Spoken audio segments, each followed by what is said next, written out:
जो लोग छाती पीट रहे थे भगवान राम के प्राण प्रतिष्ठा पर, मुझे लगता है कि अभी ठंडक हुई भी नहीं होगी, खुजली बंद भी नहीं हुआ होगा, बरनौल अभी लगा ही रहे होंगे।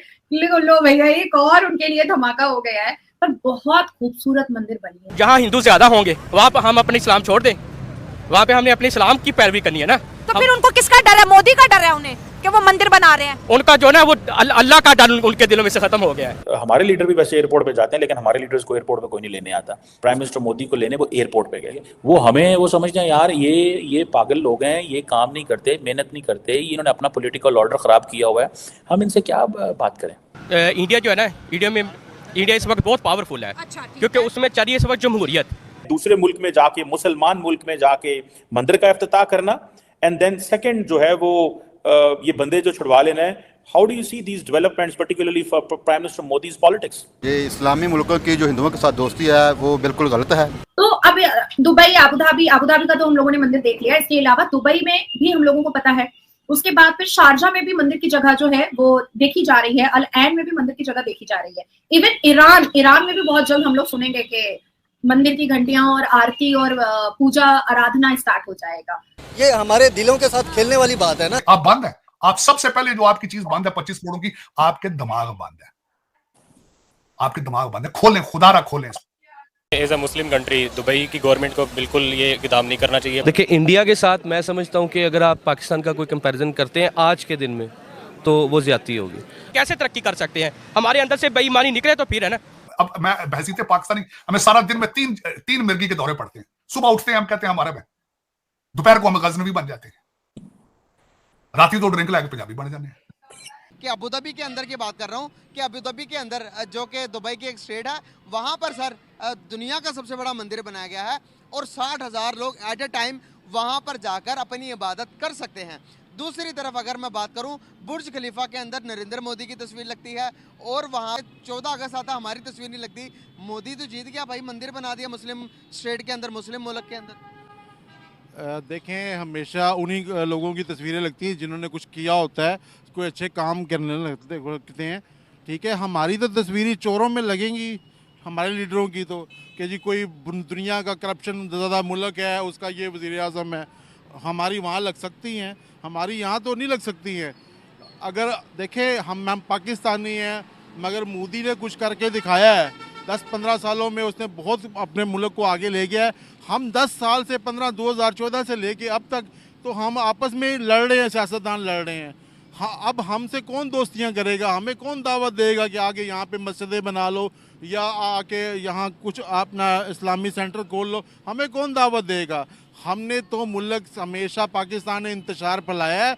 लड़ाई जब हम खुद नहीं ठीक, किसी को हम कैसे ठीक करेंगे? हम अब पाकिस्तानियों का तो बुरा हाल है भाई। पाकिस्तानियों को दुबई क्या पूरी दुनिया से हम निकाल रहे हैं। ठीक है, अब ये जो वाक़या हुआ है इसकी वजह से तो और भी दुबई इंडिया के करीब हो गया, अब और भी पाकिस्तानियों के लिए जगह तंग हो गई है। एक ही तो देखें, पाकिस्तान का ना कोई इदारा काम कर रहा है, ना कोई कमाई कर रहा है। ठीक है, सब कुछ डेड है, सिर्फ वहाँ ओवरसीज से पाकिस्तान चल रहा है। सर, यहाँ पर बहुत सारे लोग कहते हैं कि अबू धाबी ने जो मंदिर बनाया बहुत गलत किया है, लेकिन अबू धाबी की गवर्नमेंट कहती है कि भाई यहाँ पर 60 लाख से ज़्यादा हिंदू जो हमारे पास रह रहे हैं, काम कर रहे हैं, सालों साल अपने बीवी बच्चे समेत हमारे पास आए, तो हम उनको क्या करें? उनकी इबादत करने के लिए तो जगह तो चाहिए। चलो इबादत भी करेंगे यहाँ पर और वर्ल्ड टूरिस्ट भी हम अट्रैक्ट करेंगे। अब देखिए, दुनिया में पॉपुलेशन, अगर इंडिया की बात करेंगे तो इंडिया की पॉपुलेशन दुनिया में पहले नंबर पर आई है और उतने बड़े मुल्क को वो अट्रैक्ट कर रहे हैं। हमारे पास यहाँ पर ऑलरेडी मंदिर मौजूद है। आप देखिए, कश्मीर के अंदर शारदा पीठ मौजूद है, उसके बाद कराची के अंदर बहुत सारे मंदिर मौजूद है और हमारे पीछे भी जैन मंदिर, इतना पुराने मंदिर मौजूद है। हम इनको रेनोवेट करके बाहर से टूरिज्म को अट्रैक्ट क्यों नहीं करते? हम तो कहते हैं अबू धाबी ने भी सही नहीं किया। क्या कहेंगे इस बारे में? देखें, पाकिस्तान दुनिया में ऐसा मुल्क है, अभी तक फेमस है, दुनिया का तमाम मज़हब यहाँ से परवान चढ़े हैं। हिंदू मज़हब हो, बुद्ध मत हो, यहाँ सारी उनकी तारीख़ है, हज़ारों साल पुरानी तारीख़ है। ठीक है, पाकिस्तान का अब कोई लीडर अच्छा नहीं है भाई। कोई लीडर आता भी है, मैंने अभी भी बताया कि पाकिस्तान का कोई, कहते हैं ना, एक दुल्हन का एक ही खसम होता है। हमारे 10 खसम है ना, 10 खावंद हैं। जब 10 खावंद हो गए, उसकी कोई इज्जत नहीं होती उस औरत की। ठीक है, हमारा अभी कोई खावंद एक है नहीं है, कोई लीडर एक है नहीं है, कोई 10-15 साल जिसने हुकूमत कर ले और उसकी फिर कोई इज्जत हो। अब कोई हमसे दोस्ती करना भी चाहता है तो अगले दिन उसकी हुकूमत चली जाती है। वो क्या करें? देखें, हमारा सी पैक फंसा हुआ है, हमारा ग्वादर सारा तमीर हो के 20 साल से रुका हुआ है, हमारे डैम रुके हुए हैं। मंदिर के बारे में क्या कहेंगे? स्टेटमेंट बीच में रहेगी, क्या वहां पर एक दुबई इस्लामिक स्टेट के अंदर मंदिर बनना चाहिए था या नहीं बनना चाहिए था? अगर नहीं बनना चाहिए तो क्यों नहीं बनना चाहिए था? अगर बन गया तो क्या इसको इंडिया की डिप्लोमेसी की जीत नहीं कहते आप? देखें, शाह फैसल ने मस्जिद बना के दी हमें, फैसल मस्जिद, ठीक है, शाह फैसल ने हमें बहुत कुछ बना के दिया। उस पे तो इंडिया ने कभी नहीं कहा, हिंदुस्तान वालों ने कभी नहीं कहा हिंदुओं ने कि आपने उसको क्यों बना के दी मस्जिद, क्यों गलत की है, ठीक है, ठीक है। जब वो हमारे मसले को नहीं छेड़ते तो हमें क्या तकलीफ है? जब अल्लाह ताला देखे किसी की मंदिर को नहीं गिराने की इजाज़त है देता, ठीक है, हमारा को मज़हब हमारे नबी नहीं देते, तो हमें क्या ज़रूरत है भाई? आप शर्म करो, हया करो। अगर उन्होंने 60,000 वाला मंदिर बनाया है, आप 1 लाख वाली मस्जिद जाके बना दो। बैरिया टाउन में बनी है ना 1 लाख वाली, मलक रियाज, पाकिस्तान में ऐसे हजारों लोग हैं जो 1 लाख वाली मस्जिद जाके वहाँ पे बना सकते हैं। सर, हमारी सुप्रीम कोर्ट ने इजाज़त दी थी इस्लामाबाद के अंदर मंदिर बनाने की, क्योंकि वहाँ पर एक टूरिज्म को अट्रैक्ट करना था और दुनिया को बताना था कि भाई पाकिस्तान भी एक अपनी माइनॉरिटीज़ को खुली इजाज़त देता कि भाई अपनी इबादत करो, हम यहाँ पर रोक टोक नहीं रखते।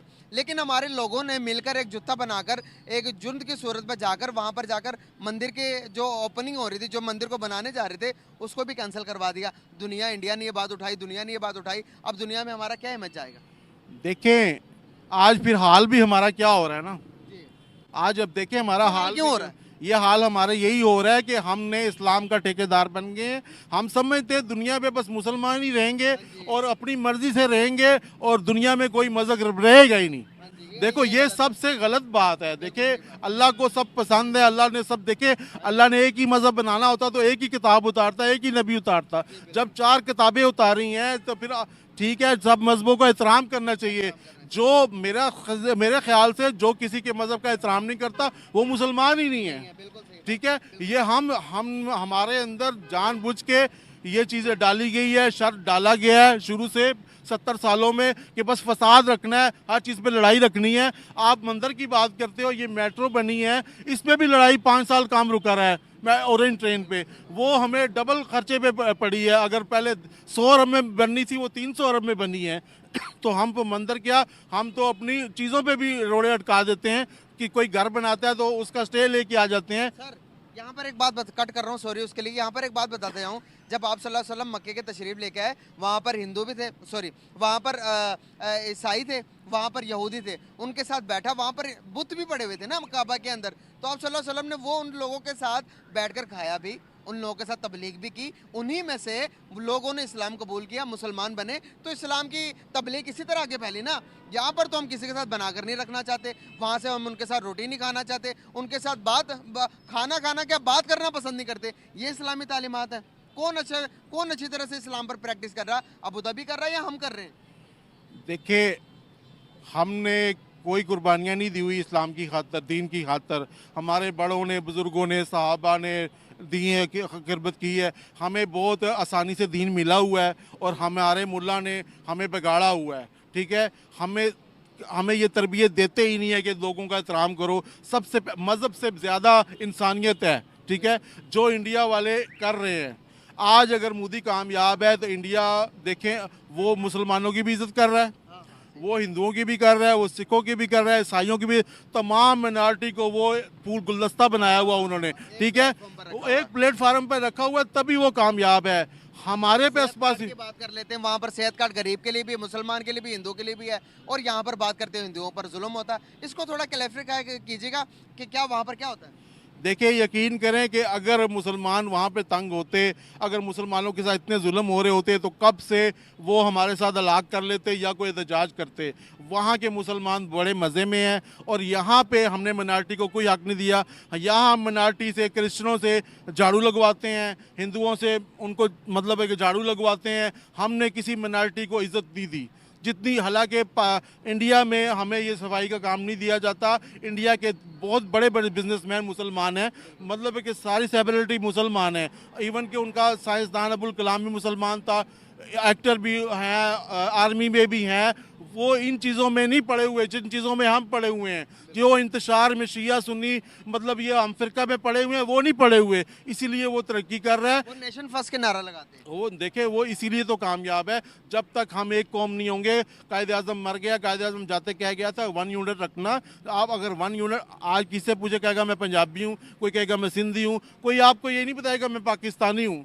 जब तक आप पाकिस्तानी नहीं बनोगे, जब तक देखें अभी ये मुल्क के क्या हालात चल रहे हैं, अभी कोई भी गवर्नमेंट बनाने के लिए तैयार नहीं है। पता है कि भाई ये आग का दरिया है, डूब के जाना है, ठीक है। अभी सब डरे हुए हैं। जब तक आप हमारी कौम ने किसी भी आज तक किसी पार्टी को ज़्यादा मेजॉरिटी नहीं दी कि यार इस पार्टी को एक दफ़ा तो पूरा मैंडेट दे दो ताकि इसकी बैसाखियों की ज़रूरत ना हो। जब वो बैसाखियाँ लेके आएगा, इमरान खान अकेला क्या कर सकता था जब वो के साथ बैसाखियाँ थी। तो हम जब तक एक कौम नहीं बनेंगे, कोई एक सही लीडर नहीं चुनेंगे, और मतलब है कि इसी तरह पठानों को वोट देते रहेंगे, पंजाबी पंजाबियों को देते रहेंगे, सिंधी सिंधियों को देते रहेंगे, तो ये 4 सूबों में अब देखने चार मुख्तलिफ हुकूमतें बनते जा रही हैं।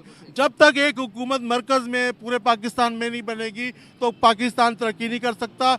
ठीक है, बेस्ट ऑफ लक मोदी, अल्लाह करे आपको और भी इज़्ज़त मिले क्योंकि आप अपनी आवाम को लेके चलते हो, ठीक है। और भी आपको कामयाबी, शायद आपको देख के हमारे भी हुक्मरानों को कुछ शर्म आ जाए, इनको भी कोई गैरत आ जाए, इनकी भी कोई इज़्ज़त हो, इनको भी दुनिया में लगा के कोई जप्पी डाले, ठीक है। तो इनसे तो लोग डरते हैं, पीछे हो जाते हैं, ठीक है। इनसे तो मैं नहीं मिलना चाहता। अभी नवाज शरीफ आए, मैं उसको गले नहीं मिलूंगा। अभी जरदारी आए, मैं नहीं मिलूंगा, मैं पाकिस्तानी हूँ। क्यों भाई, उससे मुझे खतरा ही होगा। इमरान खान से मिलेंगे?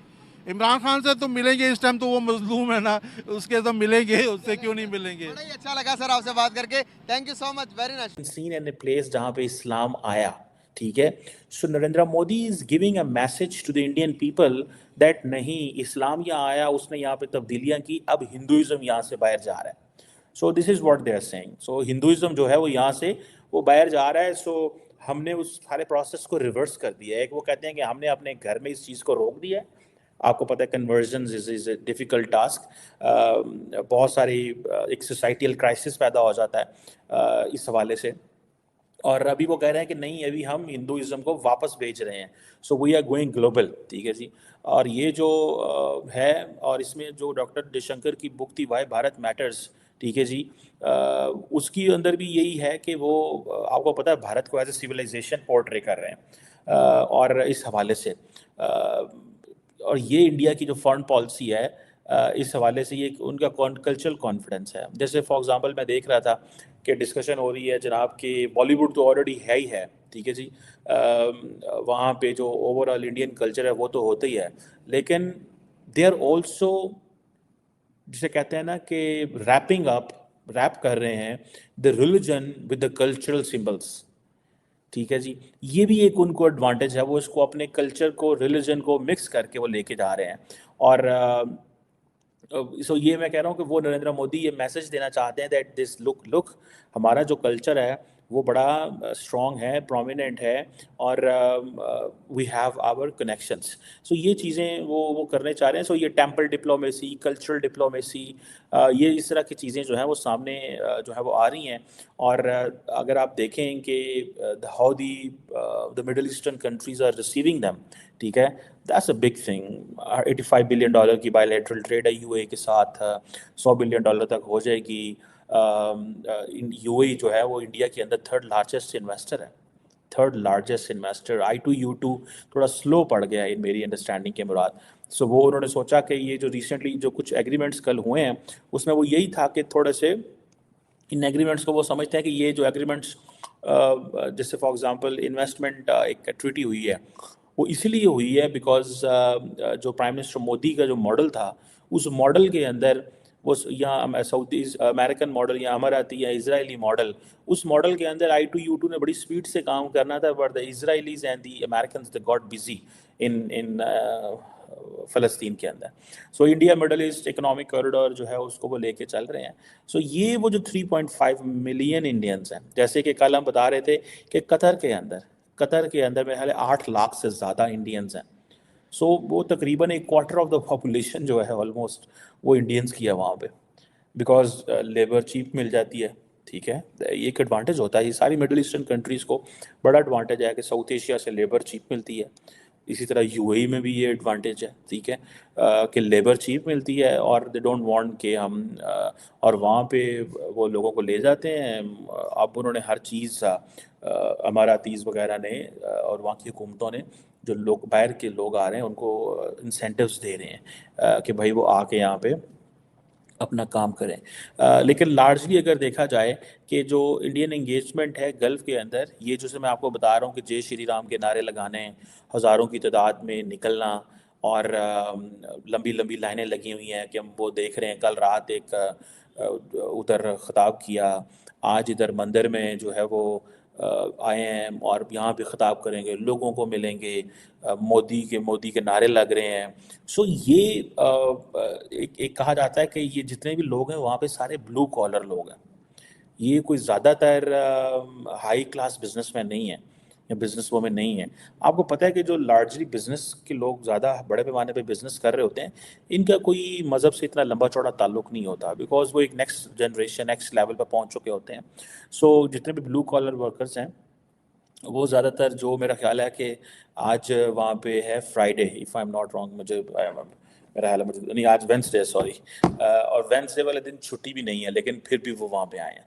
So that tells the story कि वहाँ पे फ्राइडे को छुट्टी होती है, लेकिन ये सारे ब्लू कॉलर वर्कर अपना वो छोड़ छाड़ के वो आए हैं और everybody is embracing this idea और अबू धाबी की सारी लीडरशिप जो है वो उनको वेलकम कर रही है। सो ये सुनने में ये भी आया कि जो अमाराती रॉयल फैमिली है वो भी नरेंद्र मोदी के साथ होगी जब वो बाब्स हिंदू मंदिर की इनॉग्रेशन कर रहे हैं। अभी गेस्ट लिस्ट जो है उसका कोई इतना लंबा चौड़ा पता नहीं चला, लेकिन these are some important things और कॉन्टीन्यूसली जिसे कहते हैं ना